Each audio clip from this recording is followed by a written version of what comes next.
Okay, tips natin po, napakaganda. Lalo na kung mahirap tayo, walang pera pang check-up sa doktor, di ba? May mga sakit, makakatulong ang sukang puti, di ba? Pero siyempre, kung may budget tayo, pa-check up tayo sa doktor, merong mga gamutan. Itong sukang puti, alternative lang, home remedy lang, kung walang budget, or pwede rin to idagdag na home remedy.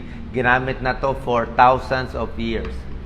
Marami siyang tulong sa blood sugar, sa diabetes, pampapayat, minsan sa cholesterol, may tulong din to. At sa balat, meron din mga infection sa balat, matutulungan. Tingnan natin ha. Pati yung paano gagamitin, explain ko ng malinaw. Number 1, diabetes. Okay? Siyempre kung may diabetes, pa-check kayo sa endocrinologist, may gamot kayo sa doktor nyo, tuloy nyo lang yon. Pero yung pipili kayo ng condiment, imbis na toyo, imbis na pati, sukang puti na lang. Or kahit ibang suka, basta suka siya, acetic acid siya, may isang pag-aaral, ginamit yung sukang puti, 2 teaspoons, 2 kutsaritang suka, nilagay sa isang basong tubig, ininom bago kumain. Nakita nila, pag ininom to ng tao, mas hindi tumaas ang blood sugar niya.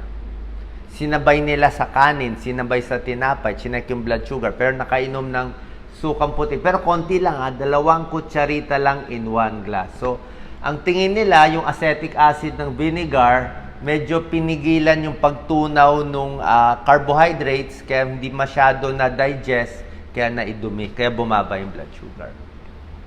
Ang point is, kung may salad kayo, di suka na lang. Kung may paksiw, di suka na lang. Hindi nakakataas ng blood sugar, actually baka makababa pa konti. Number 2, pwede rin pampapayat, mas nabubusog. May pag-aaral din, ginawa. Nakita nila, pag kumain ka ng tinapay, sinabay mo sa sukang puti or balsamic vinegar or white vinegar, mas busog ang tao. Mas busog. Kaya nga siguro, di ba, sa pag-Italian restaurant, bibigyan ka ng tinapay, may olive oil, may balsamic vinegar. Pag may suka, bagay pala yung tinapay sa suka. Pero ang warning ko lang, hindi purong suka, di ba? Usually, 2 teaspoons lang konti lang di ba? Kasi kung sobrang daming suka, hindi ko sinabi inumin yung suka, masama din kasi masyadong acidic, baka ma-damage yung bibig mo, yung lalamunan mo kung puro. So, hinahalo sa pagkain, mas maganda. Halo sa salad, halo sa gulay, di ba? Halo sa paksiw, yun ang pwede yan. So, marami siyang benefits. Ayan, no? Acetic acid.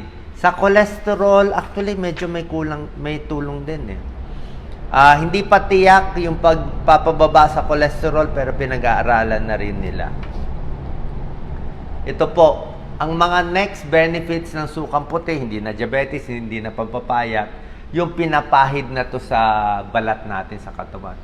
Isang home remedy na ginagamitan nito ay kung may infection sa tenga. Yung tinatawag na swimmer's ear. Nagsuswimming sa maduming lugar, nagkakaroon ng fungal infection sa labas ng tenga, parang flaky or balakubak, pero nasa loob. Bandang labas at sa loob, swimming sa dirty pools and beaches. Ganito yung preparation na pwede gawin na home remedy. Ganito.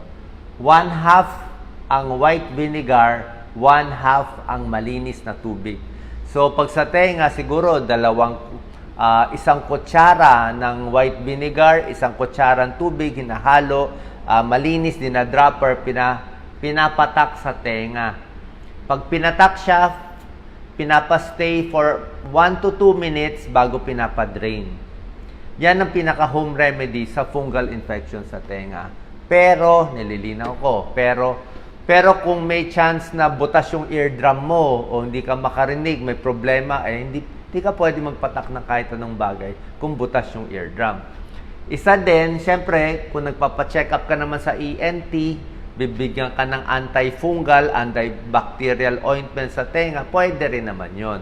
Mas mahal lang. Itong home remedy, ginagawa lang nung lumang panahon. And I think, may antifungal kasi talaga yung acetic acid ng suka. So, ang halo, diluted.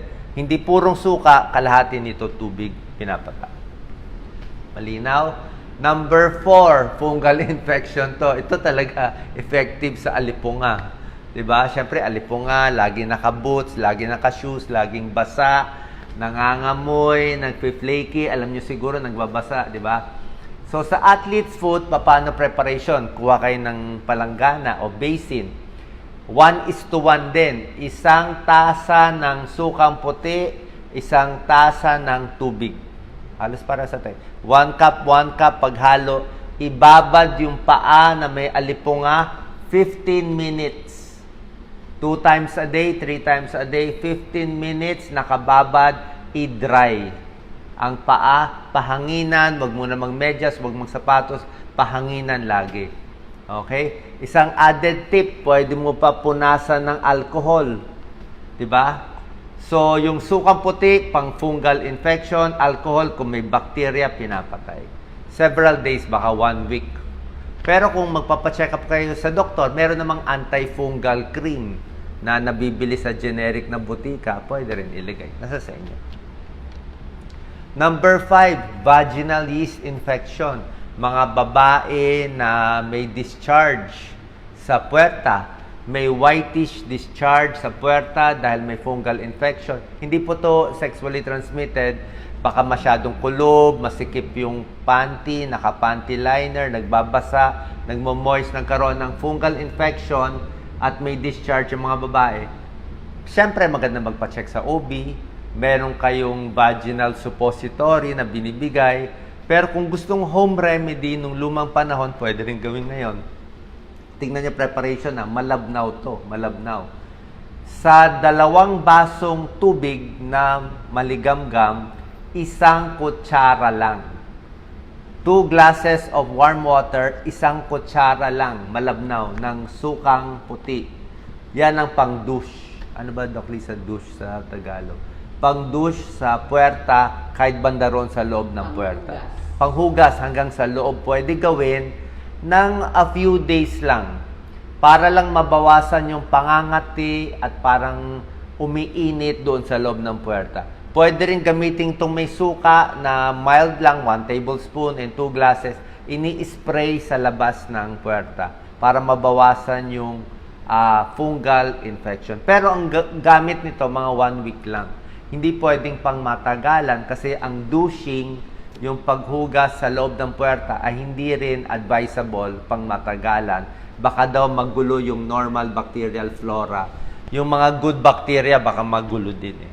So, exception lang to dahil nga merong fungal infection sa loob ng puwerta. Number 6, warts. Ayan, no, warts. So, sa mga may infection ng warts, kulugo. Diba? So, ang ginagawa naman dito, kailangan matapang. Okay? Kasi infected siya. So, matapang siya. Yung cotton balls, sinosoak sa pure white vinegar. So, talagang wala nang tubig na halo to. Nilalagay dito, cotton balls, purong white vinegar. Pwede lagyan ng Band-Aid or tape at binababad buong gabi. Usually, matagal. Mga 2 weeks. 2 weeks binababad hanggang magbabago yung forma nito. Mamamaga siya. Siyempre, binasa mo, magsuswell, magre-react, pwede mangitim, at pwede matanggal in 2 weeks. Okay? Pero siyempre, kung gusto nyo mas maganda, pa-check tayo sa dermatologist, papakotary natin. Bayad tayo ng ilang libo. Pero kung maliit lang, gusto nyo home remedy, subukan, ito yung ginagawa ng lumang panahon. Number 7 is dandruff. Okay, dami may dandruff, di ba? Pwede kayo mag-anti-dandruff shampoo. Okay, ang anti-dandruff shampoo. Pero kung gusto natin home remedy, suka, dandruff kasi fungal infection yan, no? Malassezia furfur. Yan yung fungus.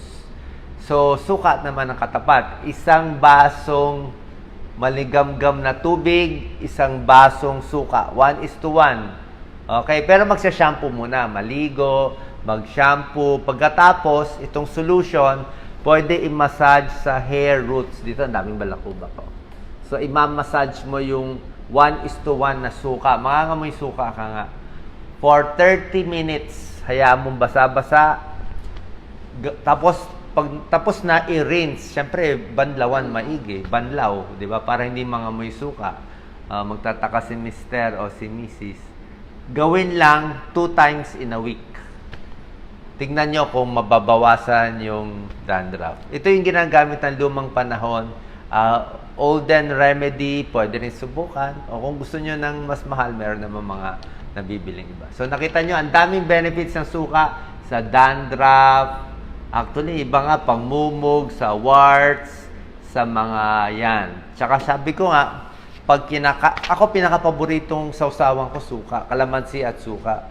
'Di ba? Imbis na toyo, patis, ketchup, bagoong, na puro masasama, magmamanas tayo sa alat, suka na lang. Pero malabnaw lang para hindi sumakit ang tiyan. Sabayan mo na 1 basong, 2 basong tubig para well hydrated ka pa. Okay, saan po nakatulong tong video? God bless po.